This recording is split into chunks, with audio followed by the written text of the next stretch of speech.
निबोधत।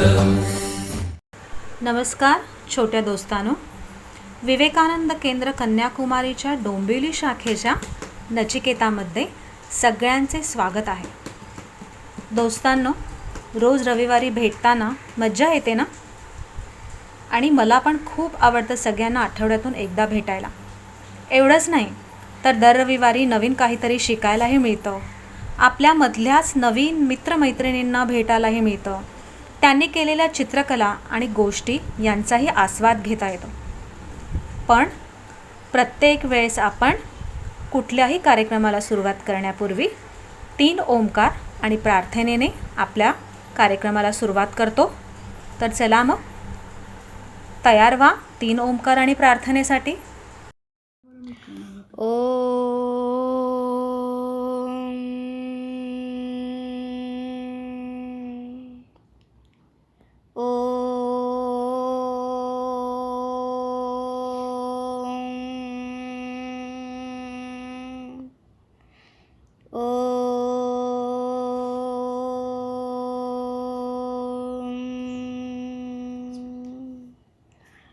ॐ सहना भवतु सहनौ भुनक्तु सह वीर्यं करवावहै तेजस्विनावधीतमस्तु मा विद्विषावहै। ॐ शान्ति शान्ति शान्तिः। ओंकार आणि प्रार्थनेने मनाला तयार केल्यानंतर थोडा शारीरिक व्यायाम तर झालाच पाहिजे, कारण रामदास स्वामींनी असं म्हटलंच आहे की मन प्रसन्न झालं की शरीरही बलवान करायला हवं। मग चला तर शिथिलीकरणाचे व्यायाम करूया आपण। 3 ओंकार आणि प्रार्थना झाल्यानंतर आता सगळ्यांनी उठून उभं राहायचं आहे। आता आपण सगळेजण शिथिलीकरणाचे व्यायाम करणार आहोत। शिथिलीकरणाचे व्यायाम म्हणजे काय? तर पायापासून डोक्यापर्यंत संपूर्ण शरीरामध्ये असणारी हाडं आणि असणारे स्नायू यांना व्यायाम देणे। आणि आता शिथिलीकरणाचे व्यायाम केल्यामुळे काय बरं होतं? शिथिलीकरणाचे व्यायाम केल्यामुळे आपलं संपूर्ण शरीर शिथिल होतं आणि आपल्याला सूर्यनमस्कार आणि आसनांचा अभ्यास करायला सोपं जातं।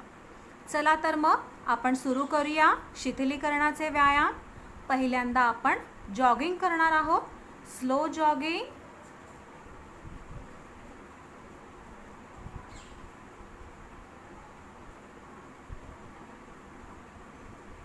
Backward jogging,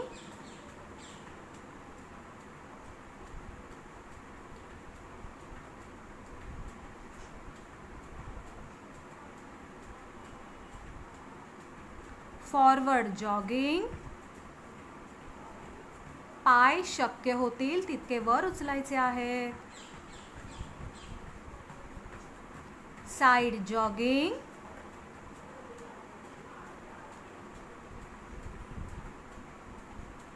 relax. दोन्ही हात गुडघ्यांवर ठेवा, पाठीमधून थोडंसं पुढे झुका, नाकाने श्वास घेऊन तोंडाने सोडा। तोंडाने आवाज करायचा आहे श्वास सोडताना।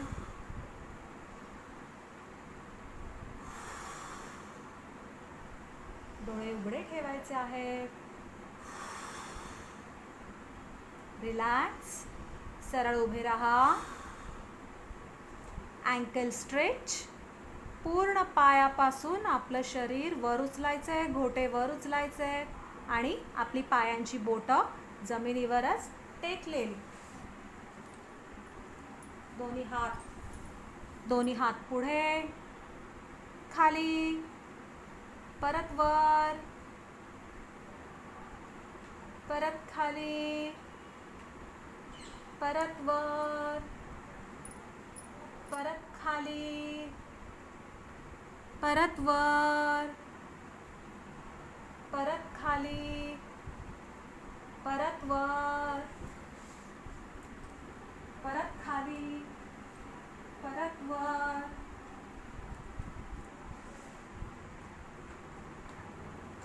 रिलॅक्स। आता पायापासून गुडघ्यापर्यंत येऊया. कमरेतनं थोडं खाली वाकायचं आहे. गुडघ्यांवर दोन्ही हात ठेवायचे आहेत. नी रोटेशन करणार आहोत. गुडघे गोल फिरवणार आहोत. Clockwise, anti clockwise, clockwise, anti clockwise. 5 वेळा क्लॉकवाईज फिरवा. 5 वेळा अँटी क्लॉकवाईज फिरवा.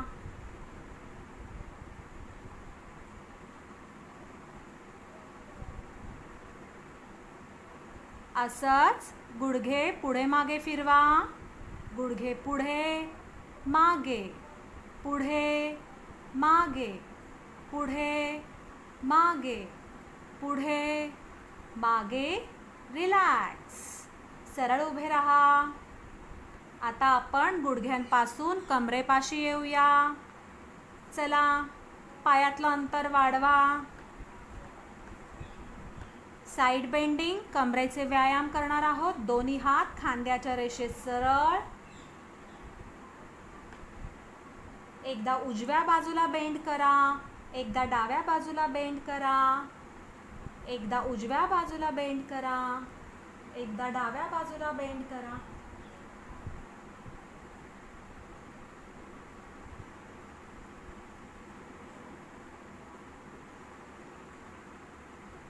रिलॅक्स.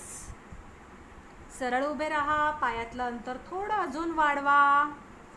बॅकवर्ड फॉरवर्ड बेंडिंग करा.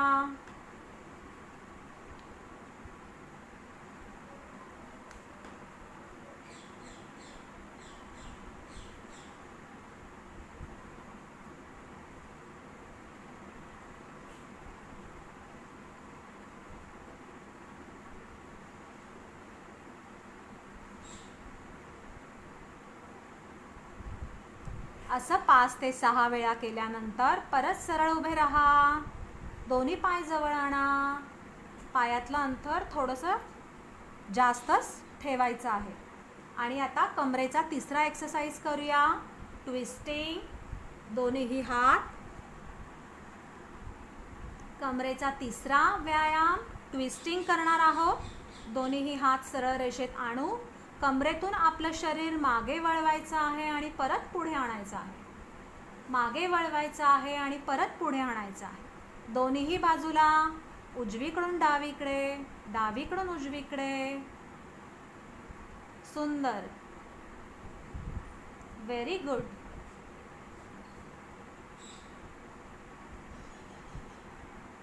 रिलॅक्स. 5 ते 6 वेळा ही एक्सरसाइज केल्यानंतर रिलॅक्स व्हायचं. आता कमरेपासून वरच्या भागाकडे वळूया. खांद्यांपाशी येऊया. आपले दोन्हीही हात खांद्यांवर ठेवा. आता आपण संपूर्ण दोन्हीही खांदे गोल फिरवणार आहोत. शोल्डर रोटेशन करणार आहोत. 1 2 3 4 5. आता खांदे उलट्या दिशेने फिरवा. Anti clockwise. 1 2 3 4 5. रिलॅक्स. दोन्हीही हात खाली. आता खांद्यांपासून वरच्या भागाकडे वळूया. मानेपाशी येऊया. मानेची एक्सरसाइज करूया. पायातलं अंतर थोडं कमी करा. दोन्हीही हातांची मागे जाऊन एकमेकांना हात पकडायचे आहेत आणि मानेचे एक्सरसाइज करणार आहोत. पहिल्यांदा मान पुढे मागे, पुढे मागे.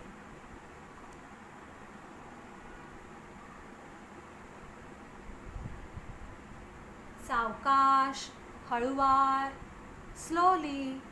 मानेचे स्नायू नाजूक असतात. त्यांना हळूवार एक्सरसाइज द्या. कोणत्याही प्रकारची घाई मानेच्या स्नायूंबरोबर करू नका. रिलॅक्स. अशीच मान उजवीकडून डावीकडे, डावीकडून उजवीकडे, right to left, left to right. Slowly, हळूवार.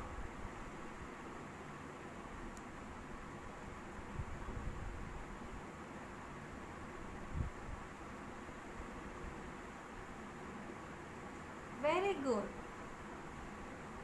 रिलॅक्स. परत मान पुढे मध्ये आणायची. आणि संपूर्ण रोटेशन करायचं. पूर्ण मान गोल फिरवा, clockwise, anti clockwise. 3 time clockwise, 3 time anti clockwise.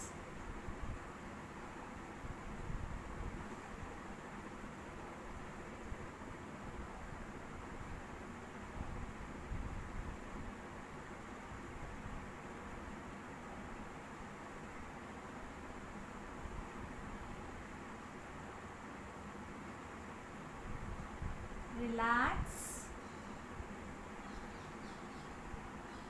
खाली बसा, पाय पसरा, हात सैल सोडा. रिलॅक्स व्हा, मान सैल सोडा. आता आपण बसून करायचे शिथिलीकरणाचे व्यायाम करणार आहोत.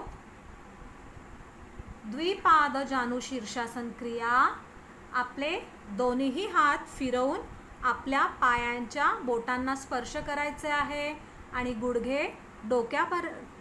गुडघ्यांना डोकं टेकलं पाहिजे असं.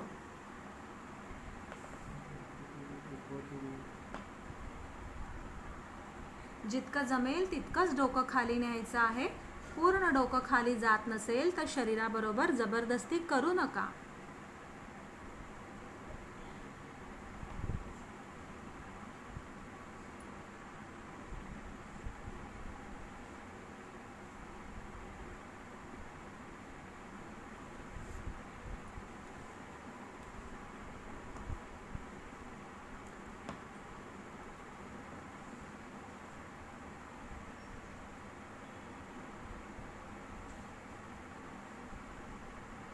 Relax, relax. चक्की चालन क्रिया. दोन्हीही हात एकमेकांमध्ये गुंफून समोर ठेवायचे. ताठ आणि गोल गोल चक्की आपण जसं चालवतो तसं आपलं शरीर गोल फिरवायचं. जितकं होईल तितकं पुढे या, जितकं होईल तितकं मागे जा.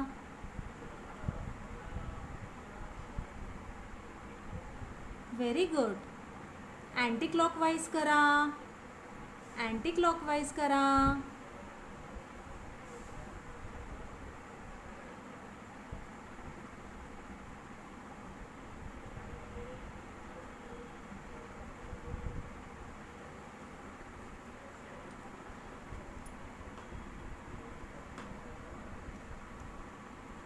Relax, relax.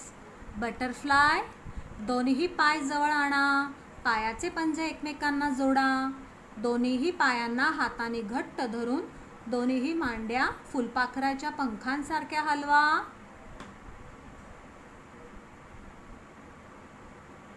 हा एक्सरसाइज जास्तीत जास्त वेळ करता येईल तितका वेळ करायचा आहे.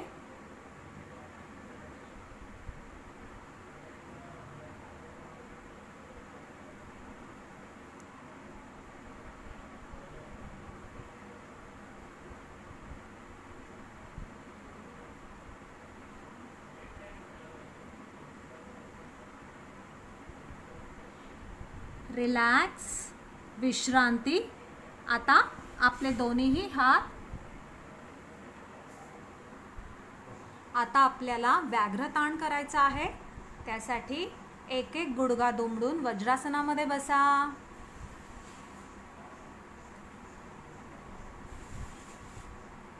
आपल्या दोन्हीही गुडघ्यांमध्ये हात आणि कोपर इतकं अंतर घ्यायचं आहे.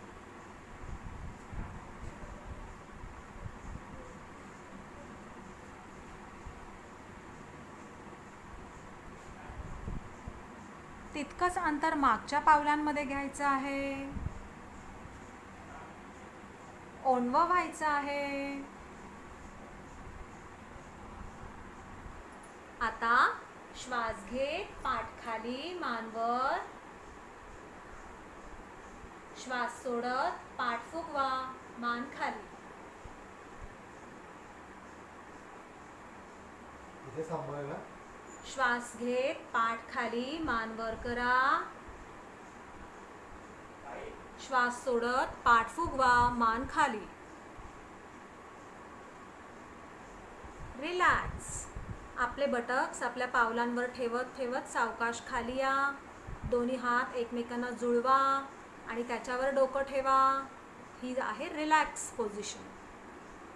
मित्रांनो, शिथिलीकरणाचे व्यायाम झाल्यानंतर सूर्यनमस्कार म्हणजेच ज्यामुळे आपला सर्वांगीण विकास घडून येतो ते आपल्याला घालता आले पाहिजे. आणि रोज सगळ्यांनी किमान 12 सूर्यनमस्कार तरी घातले पाहिजे. तर आपण सूर्यनमस्कार करणार आहोत. ॐ शां मित्राय नमः. Ekam. Bend backwards. Stretch your hands back. Bend back maximum from the coccyx region. Dve. Forward bending. Bend down from your lower lumbar region. Face touching the knees. Palms by the side of your feet. Trini. Take your right leg back. Look up. Give a fine stretch to the whole body. Left foot between the two palms. Right leg stretched back. Chattvari. Take your left leg back. Join the toes. Keep the spine in a slanting position without any bend. Gaze forward. Pancha. Slowly rest your knees on the ground. Sit down. Shata. Sastanga Namaskar. Come up. Go down. Chest touching the ground. Palms by the side of the chest. Knees touching the floor. Sapta. Give a fine stretch to the whole body. Knees above the ground. Feel the stretch from the toes to the palms. Look up. Ashta. Inverted V position. Look down. Heels resting on the ground. Push your neck inside. Let your head touch the ground. Knees straight. Nava. Return to position number 5. Knees on the ground. Sit comfortably. Dasha. Right leg forward between the two palms. Look up. Stretch maximum. Ekadasha. Bring the left leg forward. Knees straight. Padahastasana position. Dwadasha. Come up to the Namaskara position. सूर्यनमस्काराच्या अभ्यासानंतर आज आपण एका आसनाचा अभ्यास जयदादा बरोबर करणार आहोत. चला तर मग जयदादाला जॉईन करूया. आता तुम्ही माझ्याबरोबर एक आसन करा. या आसनाचं नाव आहे अर्धकटी चक्रासन. आपण या आसनाची पहिली स्थिती आणि नाव दोन्ही एकत्र समजून घेऊया. तर चक्र, चक्र म्हणजे चाक, अर्ध म्हणजे अर्ध आणि कटी म्हणजे आपली कंबर. तर अर्धकटी चक्रासन या आसनाची स्थिती आणि आसनाचा अर्थ असा आहे की कमरेच्या वरचं आपलं अर्ध शरीर एका चक्राप्रमाणे असं वागतं, म्हणून त्याला आपण म्हणतो अर्धकटी चक्रासन. तर आता आपण हे आसन एकत्र करूया. तुम्ही सगळ्यांनी माझ्यासारखी ही स्थिती घ्या. स्थिती म्हणजे काय? आपण सरळ उभं राहायचंय. आपले दोन्ही हात जमिनीच्या दिशेने खालती सरळ, पाय जुळवलेले, नजर समोर. आता पायामध्ये थोडंसं अंतर घ्यायचंय. ही झाली आपली स्थिती. याला आपण म्हणतो दंड स्थिती. तर आता तुम्ही सगळ्यांनी माझ्याबरोबर हे आसन करायचंय. आपण एकत्रच आसन करणार आहोत. एकम. श्वास घेत डावा हात हळूहळू वरती घ्यायचा.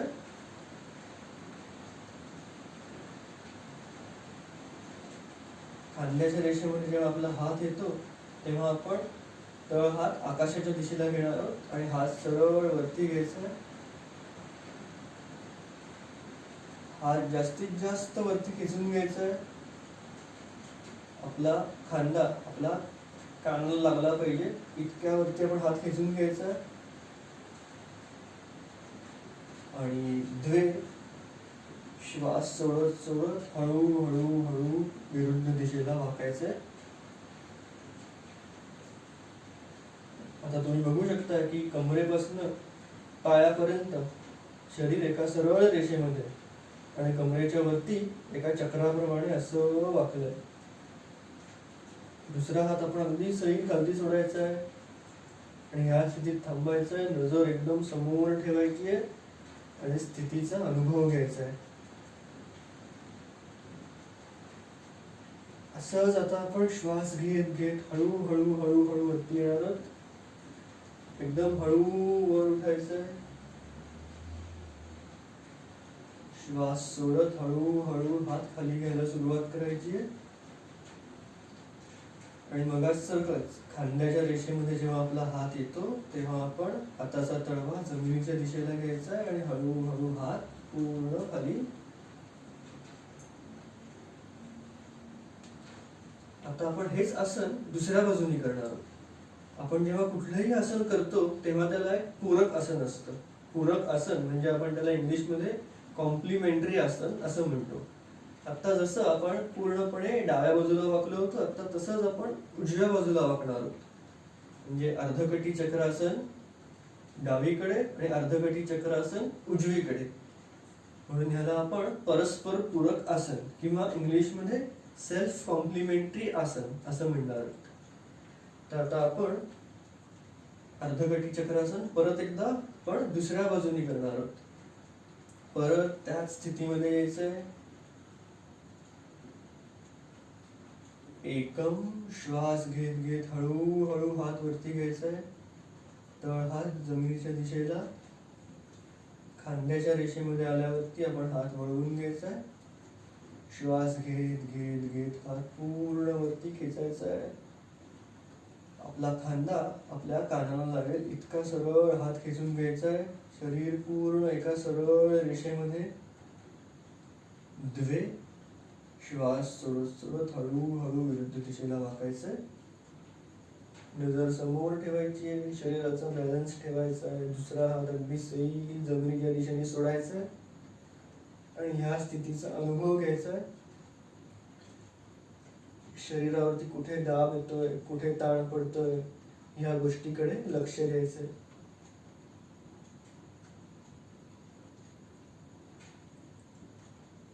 श्वास घेत घेत हळूहळू ही स्थिती सोडायची आहे. श्वास घ्या. हळूहळू हळूहळू वरती यायचंय. पूर्ण सरळ आल्यावरती श्वास सोडत सोडत आपण हात परत हळूहळू खालती घेणार आहोत. हातावरती लक्ष ठेवायचंय. खांद्याच्या रेषेमध्ये जेव्हा हात येतो तेव्हा आपण तळहात जमिनीच्या दिशेला करायचा आहे आणि हळूहळू हळूहळू हात पूर्णपणे खाली घ्यायचाय. आता आपण हे आसन केलंय उजवीकडनं आणि डावीकडनं. म्हणजे आसन आता पूर्ण झालेलं आहे. तर आता आपण थोडंसं रिलॅक्स व्हायचंय. रिलॅक्स व्हायचं म्हणजे काय करायचं, आपल्या पायामध्ये थोडंसं अंतर घ्यायचं. साधारण 1 फूटभर अंतर असं घ्यायचं आणि दोन्ही हात मागे ठेवायचे आणि डोळे बंद करून आरामात उभं राहायचं. पूर्ण लक्ष आपल्या श्वासावर ठेवायचंय. हळूहळू श्वास घ्यायचा आहे. हळूहळू सोडायचा आहे. आणि हे आसन करताना जो आपल्या शरीरावरती ताण पडलाय त्या ताणातनं आता आपण अगदी आराम करणार आहोत.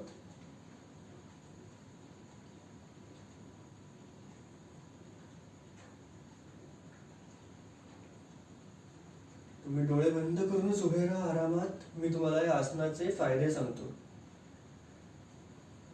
या आसनामुळे सगळ्यात मुख्य गोष्ट होते म्हणजे आपल्या शरीरामध्ये एकदम चांगल्या पद्धतीचा बॅलन्स राहतो. आपण कायम काम करताना, अभ्यास करताना पुढे वाकलेले असतो. आपण बाजूला कधीही वाकत नाही. पण या आसनामुळे आपल्या पाठीच्या कण्याला दोन्ही बाजूला वाकायची सवय होते आणि त्याची लवचिकता वाढते. त्याच्यामुळे आपल्या शरीरामध्ये जे रक्ताभिसरण होतं, ब्लड सर्क्युलेशन होतं, त्याची क्रियाही अगदी उत्तम प्रकारे होते. आपण जेव्हा हात पूर्णपणे वरती खेचतो आणि विरुद्ध दिशेला वाकतो त्याच्यामुळे आपली फुफ्फुसं चांगली होतात. फुफ्फुसं चांगली झाल्यामुळे आपली श्वास प्रश्वासाची प्रक्रिया वाढते, चांगली होते, जेणेकरून आपल्याला कायम फायदा होतो. तर अशा या अगदी सोप्या आसनाचे भरपूर फायदे आहेत. तर आपण हे आसन नेहमी केलं पाहिजे. तर हळूहळू डोळे उघडा. चिव चिव चिमणी रबराची, कशी बोलते गमतीची. शेपटीवाल्या प्राण्यांची भरली होती सभा, शेपटीवाल्या प्राण्यांची भरली होती सभा. पोपट होता सभापती मधोमध उभा, पोपट होता सभापती मधोमध उभा. अरे, मी हे काय बोलते? हो हो हो, उत्सुकता ताणली ना तुमची? अचानक असं मध्ये काय मी बोलले? हो मंडळी, तर आपण आज अशाच पक्ष्यांच्या राज्याला भेट देणार आहोत आणि अशीच एक छान पक्ष्यांच्या विषयी एक क्लिप आपण बघणार आहोत. तुम्हा सगळ्यांना नक्कीच पक्षी आवडत असतील ना? चला तर मग अशाच आपल्या एका ताईने आपल्याला मस्तपैकी पक्ष्यांच्या राज्यांची सफर घडवली आहे. वेगवेगळ्या जातीचे पक्षी, त्यांचे आवाज, त्यांची घरटी, त्यांची पिल्लं, ते कुठे राहतात याविषयी आपल्याला काहीच माहिती नसतं. या सगळ्यांची माहिती आपण करून घेणार आहोत. तर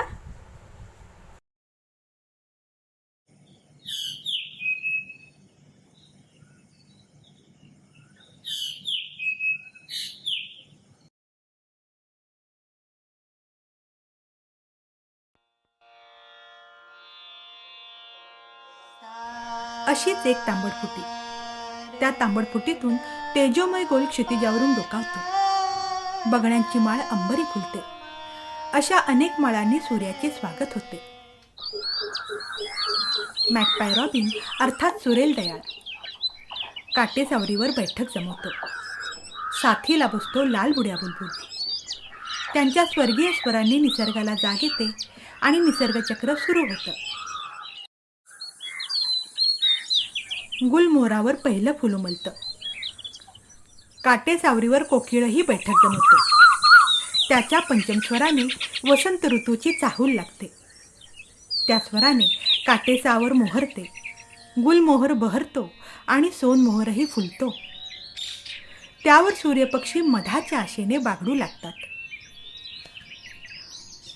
पारव्यांचा थवा मस्तपैकी गिरकी घेऊन आमच्या खिडकीवरून निघून जातो आणि आमच्या खिडकीत चिवताईचं पहिलं आगमन होतं. संजय गांधी नॅशनल पार्क आणि उल्हास नदीची खाडी यामधून ठाण्याचा घोडबंद रोड जातो. तिथे आमच्या ब्रह्मांड संकुलानं वस्ती केली आहे. यातील एका इमारतीमध्ये आहे आमचं घर. आमच्या खिडकीतून दिसते उल्हास नदीची खाडी, शेते, गवताळ भाग आणि संरक्षण विभागामुळे शिल्लक राहिलेली झाडी, अर्थातच ती पक्ष्यांची झाडी.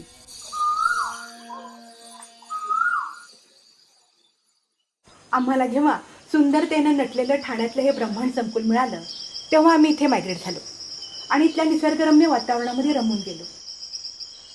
जहा हे चैना वहा ही रहना, माणसाचं असं असतं. पक्षी, प्राणी, झाडं यांचंही असंच असतं.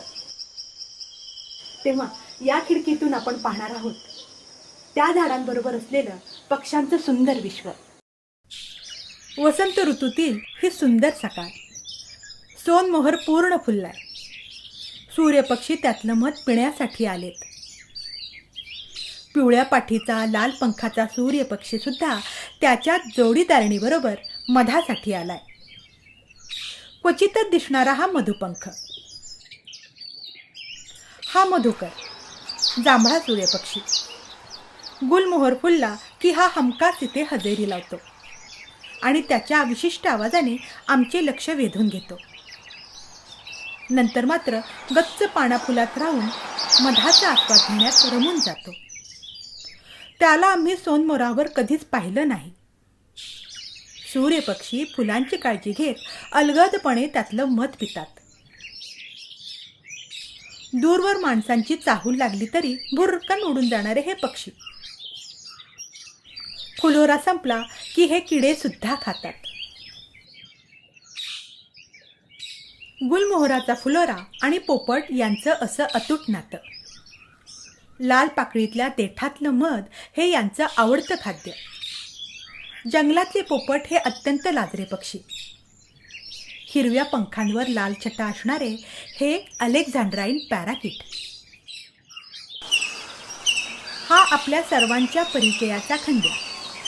याच्या पोटावर असणाऱ्या पांढऱ्या रंगामुळे याचे नाव चंद्रकांतही. सतत किलकिलणाऱ्या आवाजामुळे याला किलकिल्याही म्हणतात. पाण्यातले मासे नसले तरी याला छोटे साप, सरडे, झाडावरचे कीटकही चालतात.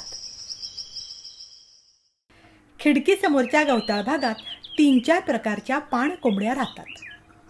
त्यातील पांढऱ्या छातीची ही पाण कोंबडी अत्यंत लाजरी. पाणी दिसले की ही खुश. लहान मोठे किडे हे हिचं आवडतं खाद्य. जांभळ्या रंगाच्या या पाणकोंबड्या एकदा समोरच्या जंगलात वेलींवर दिसल्या. आम्हाला आश्चर्याचा धक्काच बसला. दुर्मिळ होत चाललेल्या या पाणकोंबड्या सहजासहजी दिसत नाहीत. त्यात त्यांची शिकारही केली जाते. त्यामुळे लवकरच नाहीशा होण्याच्या मार्गावर असणाऱ्या या पाणकोंबड्यांच्या अस्तित्वाला आमच्या या छोट्याशा रानानं हातभार लावला आहे. अंगावर रेघारेघांची नक्षी असणारा हा चित्रांग किंवा क्रेक गच्च गवताळ भागातील दलदलीत राहायला याला आवडते. हा दुर्मिळ पक्षी स्वभावाने एकदम भांडखोर. हा क्वचितच असा बाहेर येतो. दलदलीतले आळ्या आणि किडे हे याचं आवडतं खाद्य. दुर्मिळ होत चाललेली आणि सहसा न दिसणारी ही पाणकोंबडी लाल पांडलावी भाताच्या खाचरात दलदलीतल्या गवतात राहायला हिला आवडते. कीटक हे हिचं आवडतं खाद्य. गुलमोहर, सोनमोहर, काटेरी सावर फुलांनी बहरले की हा सुंदर बुलबुल मंजूळ स्वरांची आतिषबाजी करीत या फुलांवर दिसू लागतो. हे पक्षी मध, फुले आणि कीटक खातात. कीटक खाणाऱ्या पक्ष्यांमुळे निसर्गातील कीटकांचं नियंत्रण होतं आणि निसर्ग संतुलित राहायला मदत होते. वातावरणातील तापमान हळूहळू वाढते. वसंत ऋतू जाऊन ग्रीष्म ऋतू येतो. रानातले पाणी कमी होत जाते. झाडीत वावरणारा मुंगूस कंद खाता खाता रानाबाहेर येतो. इथे मात्र वैशाख मणव्यात थंड होण्यास साळुंकीच्या पिलानं डोकं चालवलं.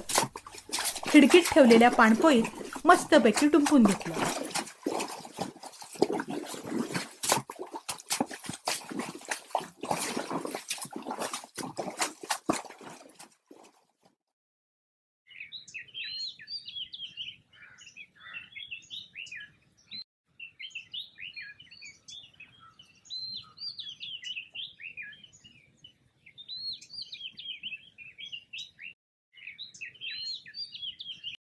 पावसाची वाट व्याकुळतेने पाहणारा हा चातक काही क्षणांसाठीच विश्रांतीसाठी येऊन गेला. यावेळी चातकालाही पावसाची चातकासारखीच वाट पाहावी लागली. आकाशात पावसाळी ढगांची दाटी होऊ लागली.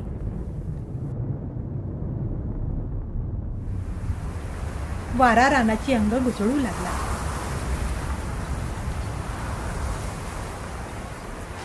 आणि एकदाचा पाऊस चालू झाला. रेशीमधारा रानात बरसू लागल्या. खिडकी सुद्धा रिमझिम बरसू लागली. पावसामुळे फुलांचा बहर कमी होऊ लागला तसे सूर्यपक्षी मधाच्या शेवटच्या थेंबासाठी भिरभिरू लागले. सरीवर सरींचा सिलसिला चालू झाला की हे ताम्रहंस जोडीने रानात येतात. गवताळ रानात आणि भाताच्या शेतात सहज दिसतात. गोगलगाई, मासे आणि अर्थातच रेशीमधारा यांना खूप आवडीच्या. भर पावसात विश्रांतीसाठी एखाद्या झुडपावर थांबायचे. हळूवार शीळ घालायची आणि पुन्हा एक गोलाकार फेरी मारत रानात फिरायचे. नतद्रष्ट शिकाऱ्यांमुळे यांचीही संख्या कमी होत चालली आहे. सहज पाण्याजवळ पण पावसाळ्यातच आढळणारा हा उघड्या चोचीचा करकोचा, मुग्ध बलात्, शांत वृत्तीचा हा पक्षी चोचीच्या आवाजानेच एकमेकांशी हे संवाद साधतात. छोट्याशा ठिपकेदार मुनियाची भर पावसात घर बांधण्याची लगबग सुरू होते. रानातले गच्च गवत सोडून खिडकीतल्या गवती चहासाठी हा पक्षी बिनधास्त खिडकीत येतो. भरपूर पाऊस झाला की गवतातून वाहणाऱ्या पाण्याला नदीचे स्वरूप येते. मग मात्र खंड्या, पानकोंबड्या, बगळे यांची चांगलीच चंगळ होऊन जाते. मध्येच पावसाने विश्रांती घेतली की खिडकीसमोर तांबट येऊन बसतो. तर तिकडे जंगलात धनेशही येतो. या ग्रे हॉर्नबिलच्या अस्तित्वामुळे या छोट्याशा निसर्गाला पूर्णत्व आले आहे.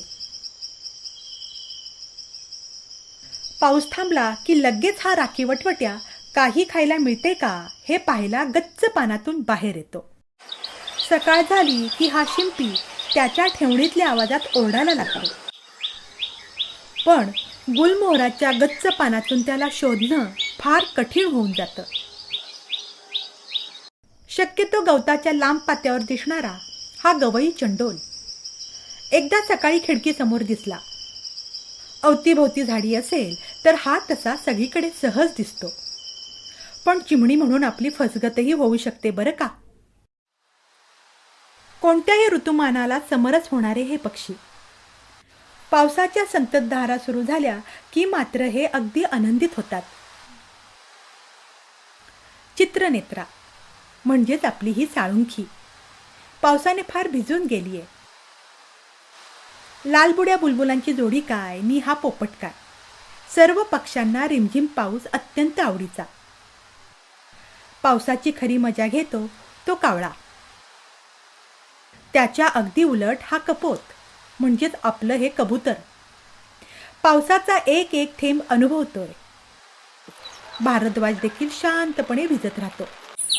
पाऊस उघडला की हा झाडाच्या टोकावर जाऊन असा पिसे वाळवत बसतो. पाऊस थांबला की हा खाटी कुठूनसा तरी येतो. 2 क्षण सोनमोहराच्या शेंड्यावर बसतो आणि परत जंगलात निघून जातो. हा वेगवेगळे आवाज काढतो म्हणून याला नकल्या खाटीकही म्हणतात. हा पांढऱ्या गालाचा बुलबुल. हा बुलबुल पावसाळ्यात या रानात येतो आणि आमच्या खिडकीशी जुळवून घेतो. हे जोडीनेच राहतात. यांना केळं खूप आवडतं. कदाचित केळ्यासाठीच ते खिडकीत येत असावेत. बरं, ही जोडी एकत्र असली तरी एकत्र खात नाही. एकाचे खाऊन झाले की मगच दुसरा खातो. खाऊन पिऊन झाले की मग खिडकीच्या गजावर बसून यांच्या लीला चालू होतात. त्यासुद्धा पाहत राहाव्या अशा. याच्या पिवळ्या ढुंगीमुळे आम्ही याचे नाव पिवळ्या ठेवलंय. या पिवळ्याच्या नादाने हा शिपाई बुलबुल खिडकीत यायला लागला. तो सुद्धा सहकुटुंब सहपरिवार. पावसामुळे यांची खाण्याची आबाळ होत असावी. मग खिडकीतले केळे यांच्यात खूप फेमस झाले. केळे संपले की ते हक्काने सांगूही लागले. हा अत्यंत देखणा पक्षी, त्यामुळे त्याची बरीच नावे आहेत. नारद मुनींसारखी केशरचना म्हणून हा नारद बुलबुल, शिपायासारखी टोपी म्हणून शिपाई बुलबुल, कानावरील लाल रंगाच्या पिसांमुळे पुष्पवासंत, तर आम्ही याचं अजून एक नाव ठेवलंय, लाल्या. हा शिपाई बुलबुल तसा आगावच.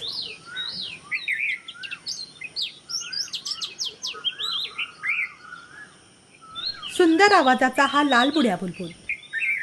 हे फुलांच्या झाडांवर थव्याने दिसतात. सगळीकडे सहज पाहायला मिळतात.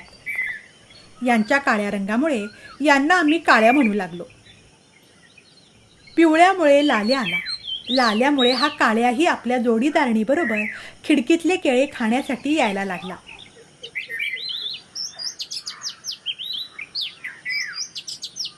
पावसामुळे या सुंदर पक्ष्यांना अगदी जवळून अनुभवता आले. त्यांचा सहवास लाभला. त्यांच्याशी मैत्री सुद्धा झाली. अगदी पुढच्या पावसात हक्कानं येण्या इतपत. श्रावण मास संपला. वर्षा ऋतूनं हेमंत ऋतूच्या स्वागतासाठी इंद्रधनुचं तोरण बांधलं. ऋतू बदलला, वातावरण बदललं, हिवाळा सुरू झाला. रानात मस्त गारवा पसरला. जंगल धुक्यात गुडुप्प झालं. दवबिंदूंनी कोळ्यांची जाळी नटली. गारवा असला तरी नियमात बदल नाही. तांबडं फुटतं, बलाक माला निघून जाते. खिडकीशी पहाटेपासूनच पक्ष्यांची लगबग सुरू होते. ऋतू बदलला तरीही आमचा पिवळ्या खिडकीशी चांगलाच रमलाय. केळं मिळते ना. शिकार करण्यास एकदम पटाईत असणारा हा शिकारी पक्षी शिक्रा. तीक्ष्ण नजर, टोक असलेली बाकदार चोच. एक दिवस खिडकीसमोरच्या गुलमोहरावर अचानक येऊन बसला. हे त्याचं पिल्लू. हा पक्षी सरडे, उंदीर आणि पक्ष्यांची अंडी सुद्धा खातो.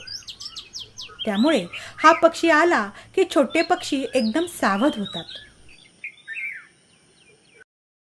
दिवाळीतल्या रात्री होत्या. बुलबुल पक्ष्यांसाठी जे केळे ठेवायचो ते एके रात्री गायब झालं.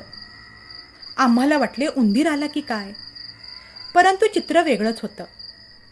या केळ्याचा वास या वटवागळाच कसा लागला कोणास ठाऊक. याला आम्ही बॅट्या म्हणू लागलो. ऋतुमानाप्रमाणे आपले अवजड शरीर घेऊन हे स्थलांतरित होत असतात. यांची चोच टोकदार असल्यानं यांना कृषचंचूही म्हटलं जातं. कबुतरं, छोटी बदकं बिनधास्त उचलणारा हा शिकारी पक्षी घार. त्यामुळे पक्षी घारीपासून 4 पंख लांबच असतात. महाराष्ट्राचा राज्यपक्षी हरियाल अत्यंत शांत स्वभावाचा पक्षी. कबुतरांपैकीच असला तरी थव्यानं न दिसणारा आणि मानवी वस्तीच्या अगदी जवळही न येणारा. हिरवा रंग असल्यानं याचे हरितांग हेही नाव. ही कोकिळेची जोडी. काळा कोकिळ तर ठिपक्यांची साडी नेसलेली कोकिळा. हे ऋतुचक्राचं घड्याळ. ज्यांचं गाणं सुरू झालं की समजायचं की वसंत ऋतू सुरू झाला. एकदम ऐदी पक्षी. स्वतःचं घरटं बांधायची तस्ती कधीच घेत नाही. कावळ्यालाच अंडी आणि पिल्ले सांभाळायला द्यायची. हुशार कावळा या बाबतीत एकदम बिंडोक. यांच्या या रवंत करण्याच्या कलेचा आम्हाला नव्यानंच शोध लागला. कोकिळेचा आवाज हा असा, तर गोड आवाजाचा असतो तो कोकिळ. हिवाळा संपत आला. काटेसावर पानगळ करू लागली. पिवळ्या धमक्क हळद्याने काटेसावरीवरून झेप घेतली. सोनमोरावर त्याचं कुटुंब आळ्या किडे मटकवण्यात गुंग झालंय. निसर्गात भरमसाठ वाढणाऱ्या या कीटकांवर पक्षी असे नियंत्रण ठेवतात. सुंदर हळद्याचा असा स्वर ऐकून आम्हाला आश्चर्यच वाटले. ऋतुमानाप्रमाणे दिसणारा काळ्या डोक्याचा हा खाटीक. हाही किडेच शोधतोय. बरं, हा किड्यांबरोबर वड, उंबर यांची फळेही खातो. बीज प्रसाराचे महत्त्वाचे कामही करतो. ऋतू बदलला. गारठा कमी होऊ लागला. धुक्यातून झाडांनी डोकी वर काढली. या अश्वकानं म्हणजेच आपल्या दयाळानं सुरेल ताना सुरू केल्या. यावेळेस मात्र त्याला तिचा प्रतिसाद मिळाला बरं का.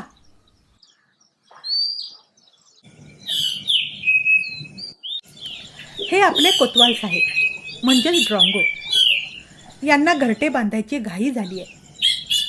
त्यांचा विणीचा हंगाम आता चालू होईल ना.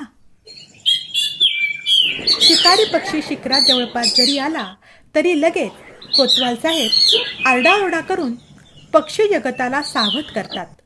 हा पक्षी इतर पक्ष्यांच्या घरट्यांचे रक्षण करतो, म्हणून याला कोतवाल हे नाव. मस्त हवेत सूर मारून उडणारे किडे खाणं ही याची खासियत. बुद्धिबळाच्या पटातील चौकटीसारखी मानेवर नक्षी असणारा हा कवडा अर्थात स्पॉटेड डव. हाही शांत स्वभावाचा आणि मानवी वस्तीपासून दूर राहणे पसंत करणारा पक्षी. कोकणात भाताच्या दाण्यांवर पोसले गेलेल्या कवड्यांवर तिथले शिकारीही पोसले जातात. पहाटेपूर्वी पर्वतावरून मानवाच्या वस्तीत येणे आणि सायंकाळच्या आत परत पर्वतावर जाणे हा यांचा मूळचा स्वभाव. म्हणून हा पारवा. आता काहीही कष्ट न करता मुबलक खायला मिळते म्हणून पर्वत विसरून पूर्णपणे माणसांच्याच वस्तीमध्ये राहणे यांनी पसंत केलंय. शरद आणि शिशिर ऋतू गेला. वसंत ऋतूची पुनश्च चाहूल लागली. वातावरणातला उष्मा वाढू लागला. चैत्र पालवी फुटली. वसंतोत्सव सुरू झाला. केळ्याच्या आशेनं पोपटानेही खिडकीत एंट्री घेतली आणि काळ्याला सुद्धा धक्का बसला.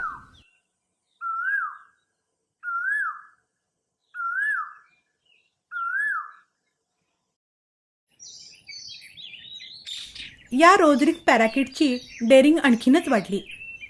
चिमणीसाठी ठेवलेल्या दाण्यांवर हेच ताव मारू लागले. हा तांबट सुकलेल्या झाडाच्या खोडात घर करतो. सोनमोहराच्या पानाआड सावली शोधतो. या रंगीत सुंदर पक्षाला रंगीत मुंबईच्या शहर पक्षाचा मान. फांद्यांवर पंखाने टपली मारीत तो किड्यांना उडवतो आणि मटकावतो. तांबट अळीतले तांब्याची भांडी करणारे तांबट जसे लयबद्ध आवाज करतात तसेच हे पक्षी लयबद्ध ओरडतात. म्हणूनच हा तांबट. सोनमोहर पुन्हा फुलला. खारुताईची सुद्धा मध खाण्यासाठी घाई उडाली. सोनमोहराच्या फुलांवर फुलपाखरं मधमाशा तितकेच रेंगाळू लागल्या. लाल बुड्या बुलबुल पिवळ्या फुलात रमून गेला. काटेसावरीवर पहिलं फुल उमललं. हळद्याची ऐश झाली. काटेसावर पूर्ण फुलली की मग हळद्याच काय. बुलबुल दयाळ कोतवाल पोपट सर्वच पक्ष्यांची ऐश होते. बहुतेक पक्ष्यांची तहान भूक आणि निवारा यांची सोय करणारं हे खूप गुणी आणि महत्त्वाचं झाड. 3-4 प्रकारच्या मैना या खिडकीतून आपल्याला दिसतात. तसे हे पक्षी सुंदरच. ही आहे राखी डोक्याची मैना. किडे खाण्याच्या नादात या रंगीत मैनेला मुंग्यांनी खूपच हैराण केले. रानमैना ही ऋतुमानाप्रमाणे खिडकीजवळ येऊन जाते.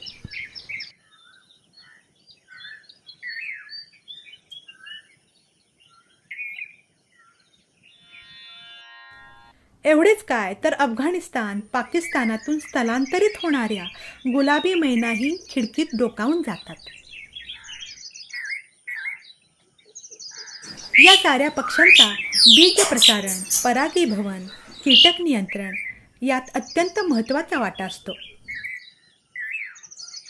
चित्रनेत्रा म्हणजेच आपली साळुंखी दिसायला आकर्षकच.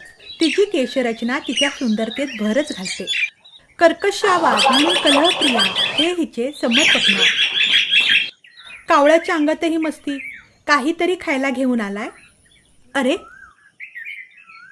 श्रीरामाचा पक्षी भारद्वाज. याचं दर्शन शुभ मानलं जातं. पण हा पक्षी जांभळाच्या झाडात घुसला की इतर छोट्या पक्ष्यांची घरटी विस्कटतो. आपल्या या छोट्याशा रानानं कोल्ह्यांना सुद्धा आश्रय दिला आहे. अर्थातच यांच्या खाण्यापिण्याची सोयही या रानाने केली आहेच. एव्हाना खिडकी समोरचा पांगाराही पूर्ण फुलला. काहीही खाऊन निसर्ग स्वच्छ ठेवणाऱ्या कावळ्याला सुद्धा कधीतरी चांगलं सुंदर खावंसं वाटणारच की. पुनश्च वर्षा ऋतूच्या आगमनाची सिद्धता झाली. निसर्ग चक्र सिद्ध झाले.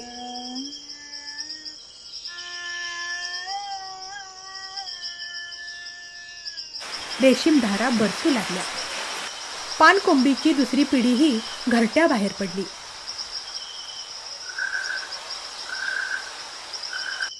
सर्वात महत्त्वाचं म्हणजे पांढऱ्या गालाचा बुलबुल अर्थात आपला पिवळ्या त्याच्या सहचारिणीबरोबर आपले पर्यटन उरकून न विसरता ठरल्या वेळी आपल्या खिडकीशी परत आला.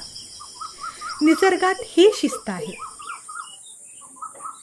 हा आपला पिवळ्या यावर्षी जास्त वेळ खिडकीत बसू लागलाय. पहिल्यापेक्षा याच्यातला धीटपणा बराच वाढलाय. आपल्या चिवत्याची दुसरी पिढी घरट्या बाहेर पडली. त्यांना भरवताना चिवत्याची धांदल उडाली. खाणं झालं की ही पिले सोनमोहराबरोबर झुलतात डोलतात. निसर्गही या पक्ष्यांच्या नवीन पिढीला हळुवारपणे जपतो. अशा प्रकारे निसर्ग आणि पक्षी दोघेही एकमेकांना जपत असतात. पक्ष्यांचे निसर्गातील स्थान अत्यंत महत्त्वाचे.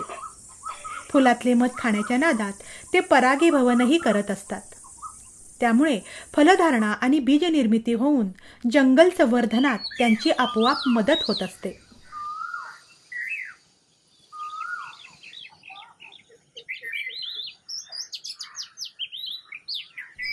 अशा या दुर्मिळ पक्ष्यांमुळं आमचं छोटंसं रान समृद्ध झालं आहे.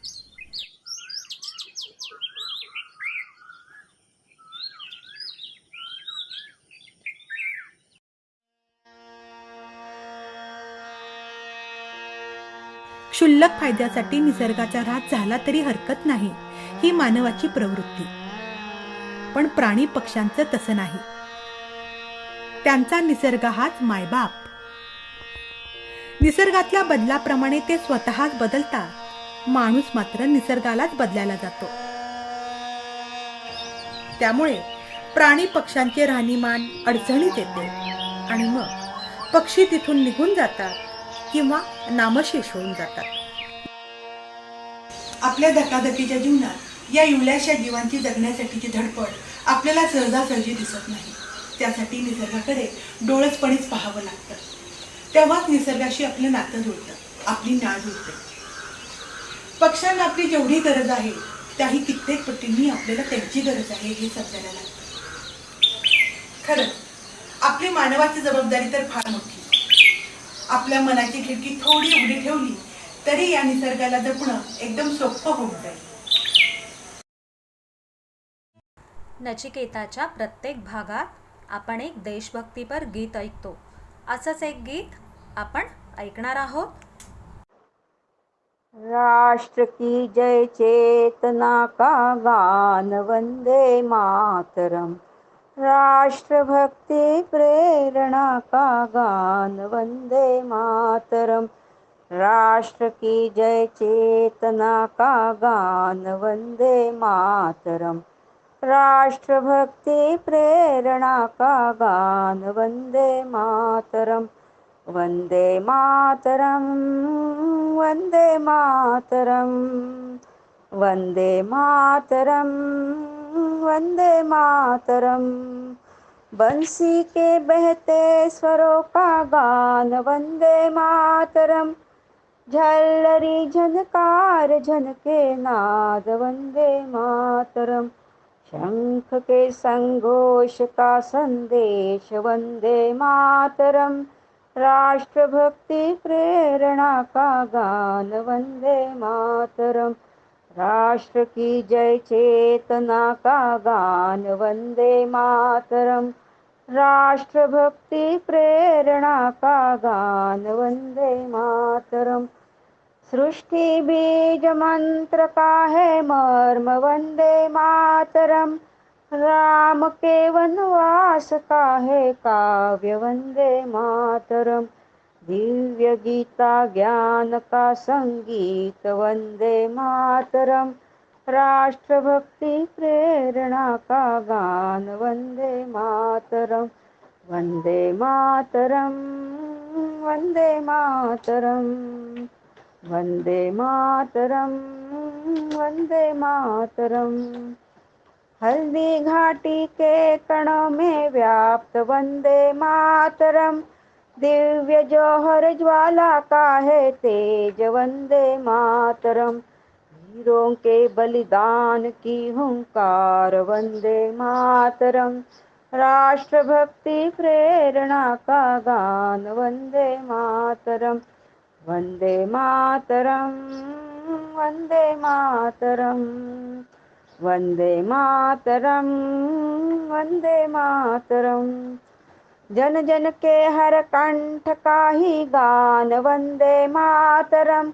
अरिदल थर थर कांपे सुनकर नाद वंदे मातरम. वीर पुत्रों की अमर ललकार वंदे मातरम. राष्ट्रभक्ति प्रेरणा का गान वंदे मातरम. वंदे मातरम वंदे मातरम वंदे मातरम वंदे मातरम. राष्ट्र की जय चेतना का गान वंदे मातरम. राष्ट्रभक्ति प्रेरणा का गान वंदे मातरम, वंदे मातरम, वंदे मातरम, वंदे मातरम, वंदे मातरम. मित्रांनो, आपल्या सगळ्यांनाच काही ना काही छंद असतात. असाच चित्रकलेचा छंद आपल्या नील नावाच्या मित्राला आहे. त्याच्या या छंदाविषयी आपण त्याच्याकडूनच ऐकूया. I am Neil Ganesh Kulkarni from Sister Nivedita English Medium School, Standard 7. To draw sketch is my hobby. I would like to show my drawing. This is my first picture. When I visited zoo, I saw a camel. Immediately, I drew this picture. My second picture is drawn by me for Environment Day. Message of this picture is we must save earth and save environment. My third picture is nature is our teacher.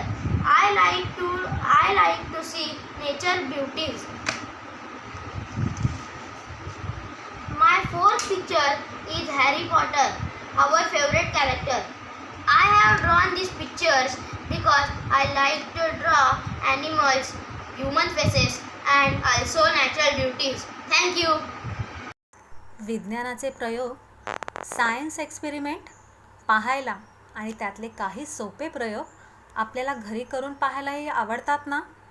आणि त्यातूनच विज्ञान आपला आवडता विषय असेल तर मग काय मज्जाच.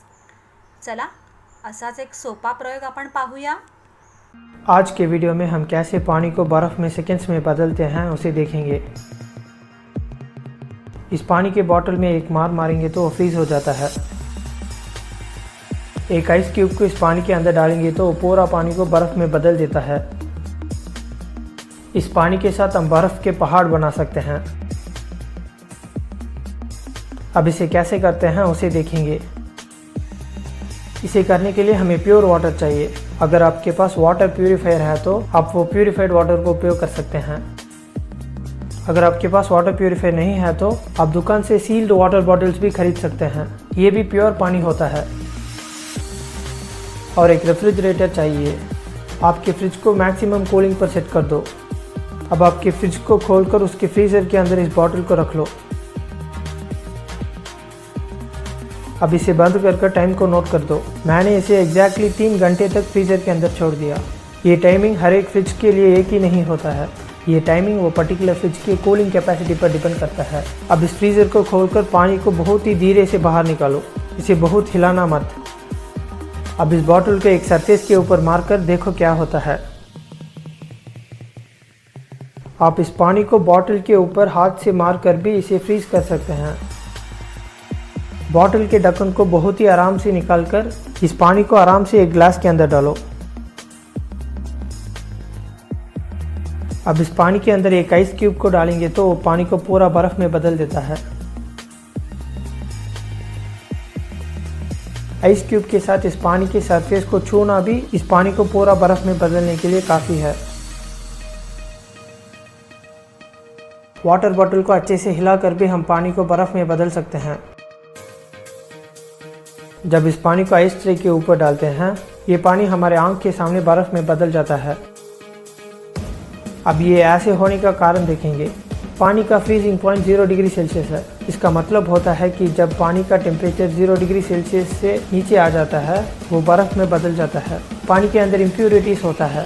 ये इम्प्यूरिटीज़ पानी बर्फ़ में बदलने के लिए एक स्टार्टिंग पॉइंट होता है. ये सारा इम्प्यूरिटीज़ को वाटर प्यूरीफायर फिल्टर कर देता है. इसके कारण प्योर वाटर में इम्प्यूरिटीज़ नहीं होता है. इसके कारण जब प्योर वाटर का टेम्परेचर 0 डिग्री सेल्सियस के नीचे आ जाता है वो फ्रीज नहीं होता है. इस प्रोसेस को सुपर कूलिंग कहते हैं. जब हम इस सुपर कोल्ड पानी को एक सरफेस के ऊपर मारते हैं या इसे आइस क्यूब के साथ टच करते हैं वो ये सुपर कोल्ड पानी फ्रीज होने के लिए एक स्टार्टिंग पॉइंट हो जाता है. यही इसका बेसिक वर्किंग कारण होता है. जब आप इस एक्सपेरिमेंट को परफॉर्म करते हैं कुछ समय पर हम जब फ्रीज़र को खोलते हैं पानी हमारे आंखों के सामने बर्फ़ में बदल जाता है. कुछ समय पर जब हम इस बॉटल को बाहर निकालते हैं उस समय पर यह फ्रीज़ हो जाता है. और कुछ समय पर हम जब इस बॉटल के ढक्कन को निकालकर हम इसे ग्लास के अंदर डालने जाते हैं वो फ्रीज हो जाता है। जिस ग्लास के अंदर आप पानी को डालते हो, अगर उस ग्लास के अंदर छोटा सा भी इम्प्योरिटी होता है वो पानी को बर्फ़ में बदल देता है।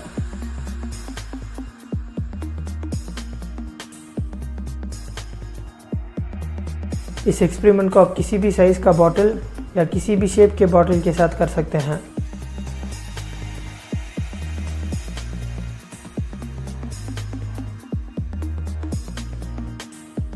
जब हम पानी को सुपर कूल होने के लिए काफ़ी टाइम नहीं देते हैं और उसे थोड़ा जल्दी बाहर निकाल देते हैं, वो पानी फ्रीज होने का थिकनेस और स्पीड कम हो जाता है।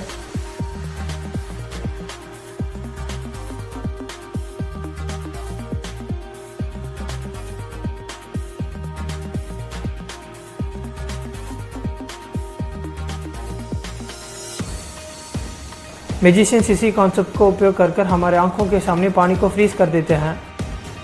आज के वीडियो में हमने सुपर कूलिंग के बारे में सीखा है।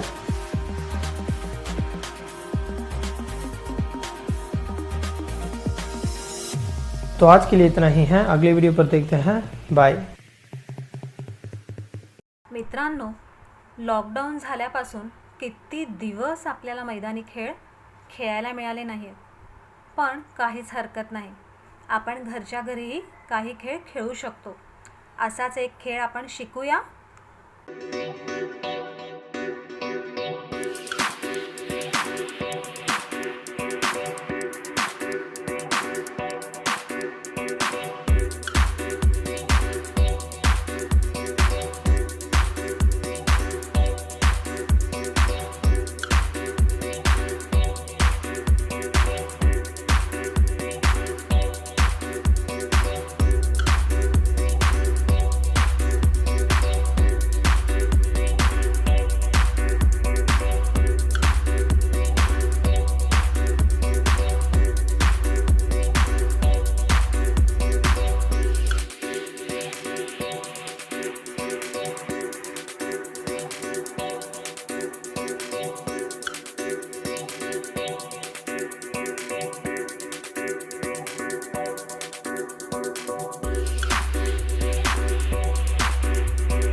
आपल्या देशात अनेक महान देशभक्त होऊन गेले। आपण त्यांच्या गोष्टी आपल्या आजी आजोबांकडून किंवा शिक्षकांकडून, आईबाबांकडून नेहमीच ऐकत असतो। आज आपण स्वामी विवेकानंदांची गोष्ट ऐकणार आहोत। एकदा स्वामी विवेकानंदांचे गुरु रामकृष्ण परमहंस यांनी आपल्या शिष्यांना एक वेगळे काम सांगितले।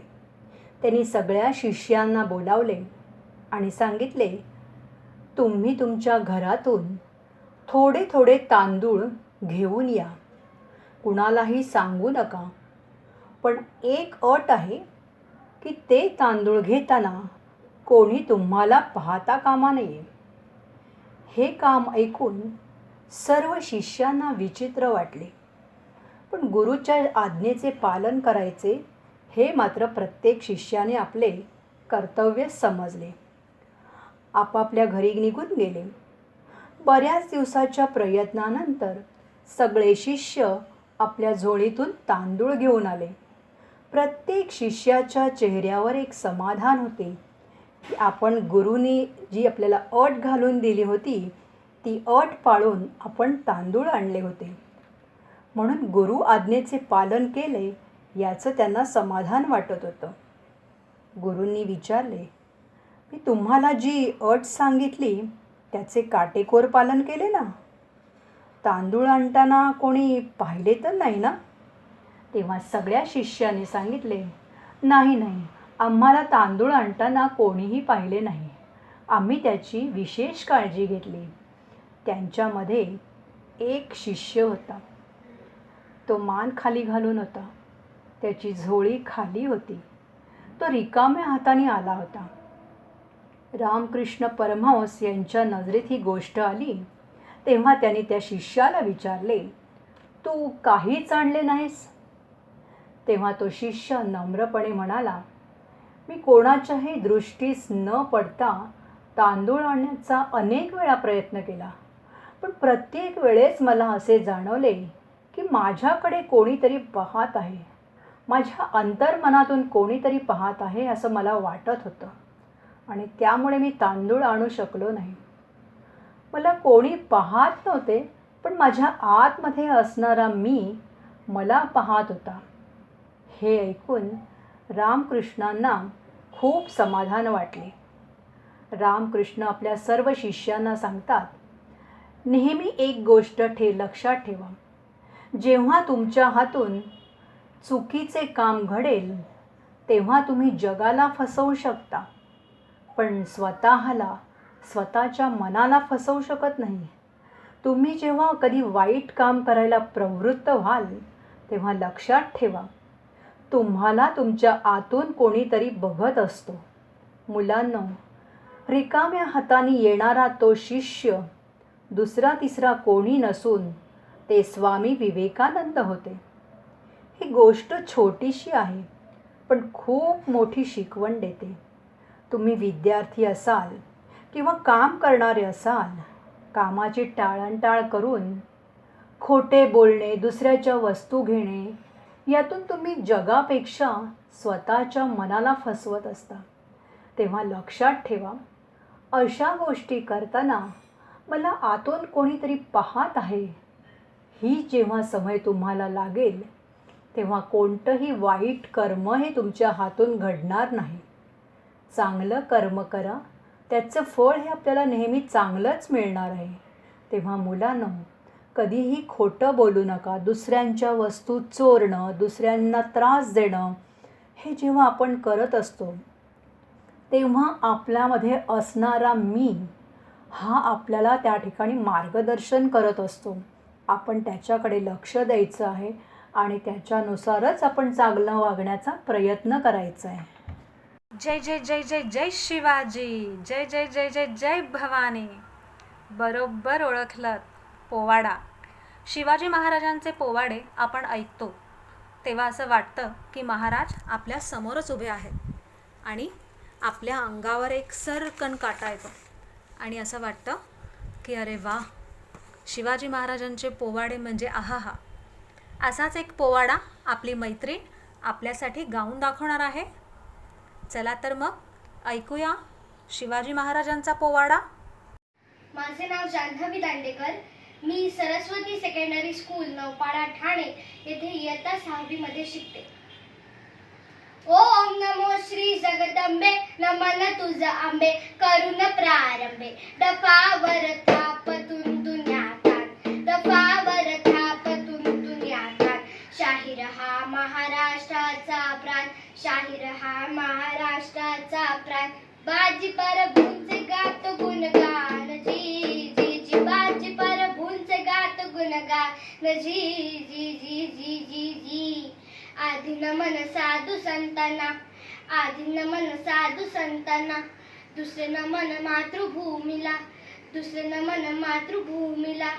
तिसरे नमन विठुरायाला, तिसरे नमन विठुरायाला. शाहीर गातो पोवाड्याला, जी जी जी. शाहीर गातो पोवाड्याला, जी जी जी जी जी जी.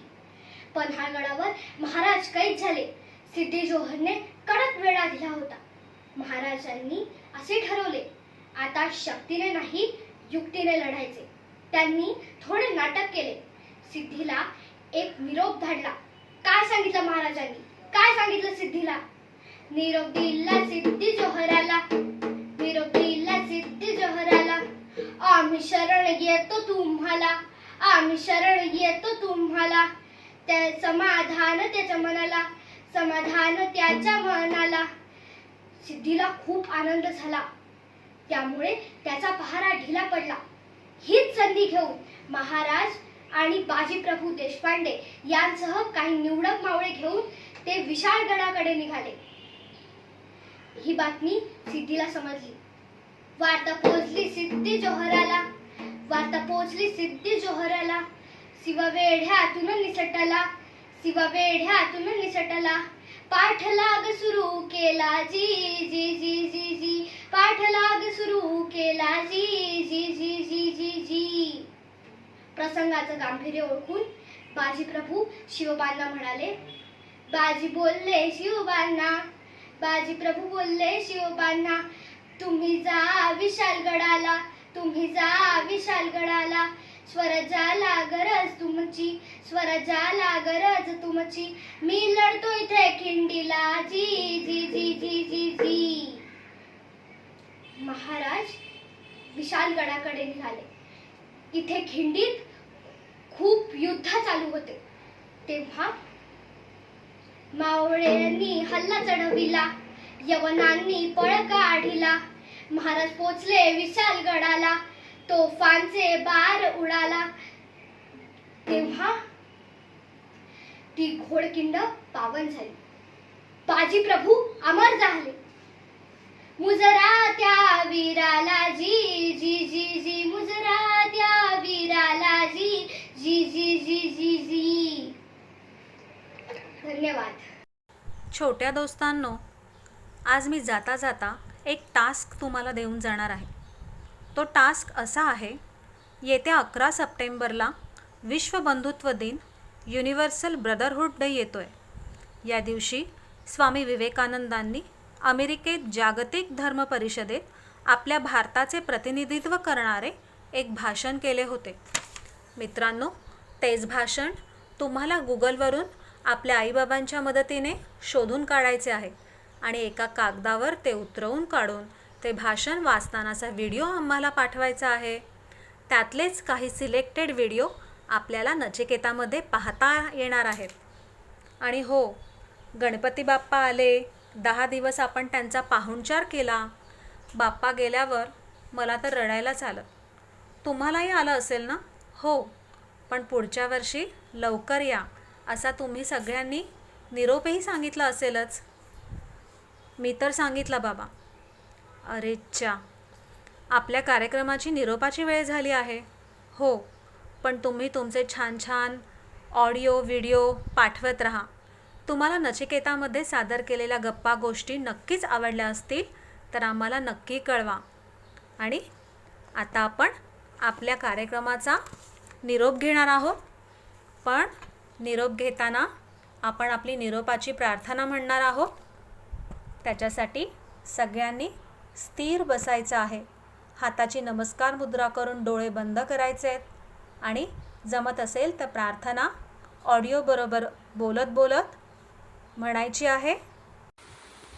सर्वे भवन्तु सुखिनः, सर्वे सन्तु निरामयाः, सर्वे भद्राणि पश्यन्तु, मा कश्चित् दुःखभाग् भवेत्.